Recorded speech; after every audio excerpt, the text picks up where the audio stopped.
Билік нақты жауап беру керек. Кешеге қолында я өкілеттігі жоқ, я саяси терминді білмейтін министрлердің ақталғаны бізге керек емес. Сондықтан, құрметті ағайын, ертең билік газеттері жазады. Құдайға шүкір, осы жерде жүрген шығар адамдары. Мынау партиялар жинап еді, 1,5 мыңға шама адам келді. Бұл нағыз халықтың ойы осындай, бұл Қытай келсе де қазақ қыңқ етпейді деп айтады. Сондықтан әрқайсыңыз үйлеріңізге барғаныңызда, көршілеріңізге, таныстарыңызға, жолдастарыңызға айтыңыздар. Өйткені бұл мәселе шешілмесе, біз осы жерге тағы да митингке шығамыз. Біз бұдан да көп боламыз. Керек болса, билік осындай халқымен санаспайтын болса, халық өзінің пікірімен емес, өзінің іс-қимылымен санастырады. Соны осында тұрған биліктің өкілдері білу керек.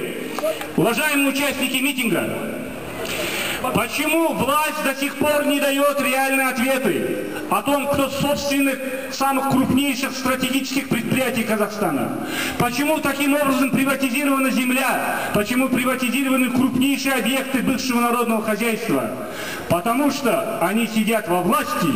В цивилизованных странах власть основана на доверии собственного народа, на честных выборах, на голосах каждого избирателя. У нас в Казахстане власть основана исключительно на богатстве, исключительно на деньгах, исключительно на миллиардах. Пришло время изменить эту ситуацию. И сегодня не зря мы название митинга, которое определили «Прекратить распродажу национальных богатств», сегодня в резолюции приняли «Вернуть национальное богатство народу Казахстана».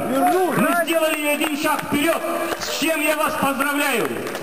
Спасибо, на этом наш митинг заканчивается, и приношу извинения всем, кому мы не успели дать слово, и хотим завершить наш митинг традиционно песней «Менің Казахстаным», музыка Шанши Қалдаяқова, слова Шумекена Нажмединова без редакции.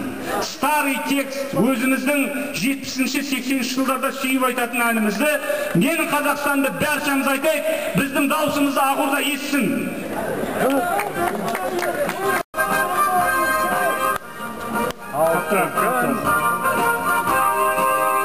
Алтын күн астана, алтын дән тасып, думанды бастаған далама қарашы. Еңекен жер деген желгеден шықты ой, дәнегіп терлеген қазағым мықты ой. Менің ерім, көгім болып, егілемін, шырым болып, көгілемін едім, туған жерім менің Қазақстаным.